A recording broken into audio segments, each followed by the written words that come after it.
is literally a hole in the middle of my slam, so if I blank out and don't have the words, it is because I'm literally missing them. It's okay. Follow. Okay.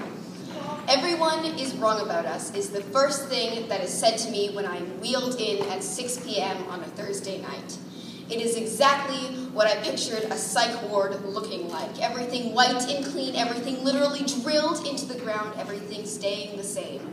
All I could think is, all we need is a little change. A single backhanded slap to the cheek taught me that clenched fists and baseball bats are not the only things strong enough to break bones. Sometimes sound waves can cause bodies to cave. And after that night, there was no safe at home. Like the mirror that you punched when we fought, it fractured out into a spiderweb lie. There is not enough morphine that you can buy to make me forget that night.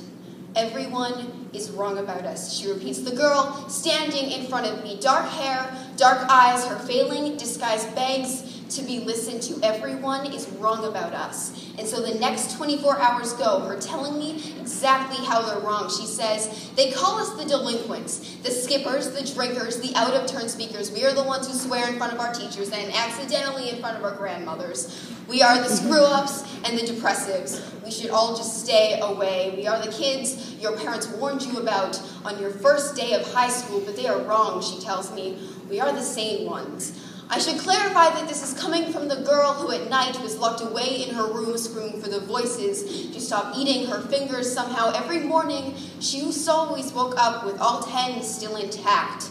I am not one to judge. The first night in the emergency room when my mother is asked to wait outside, the on-call psychiatrist looks up from his clipboard and asks me if there is anything he can get me. I say yes. He looks at me like I'm a wild cat just grown wings. I have to snap my hand in front of his face. He needs to see this sting. Yes, I tell him. I want morphine. Lots of it, all of it, all you've got in this hospital. I want it stuck in my arm and crazy glued down so I can drown my thoughts.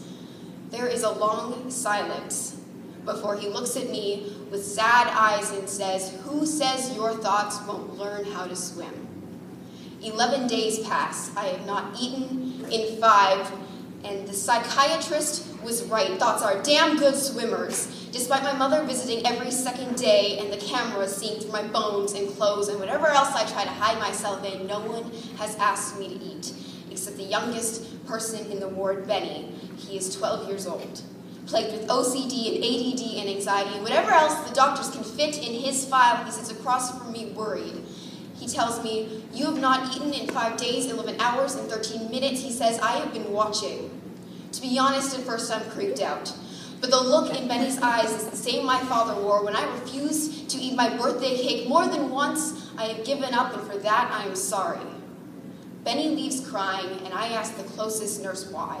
She tells me, Benny's sister was named Veronica, and 13 years ago, she sat where you sat. She sat where I sit trained. She had not eaten in 12 days, had refused all attempts at pumping calories into her soul. I wonder, how much liquid does it take until bones become sore? She died 12 weeks later, already a corpse long before. It makes me wonder, maybe Samantha was wrong. Maybe everyone is right about us. Maybe everyone should just stay away. I heard once that happy people see the world how they wish it to be, and depressed people see it how it is. I have yet to decide if I agree with this statement, but all I can think is, how can anyone convince themselves that we are all okay? We are all Samanthas, repeating and repeating, hoping everyone is wrong about us. We are all Benny's scared children who once lost something precious. We're all Veronica's, striving for perfection that is never what they said it would be. I hope to God we are not all Emily's.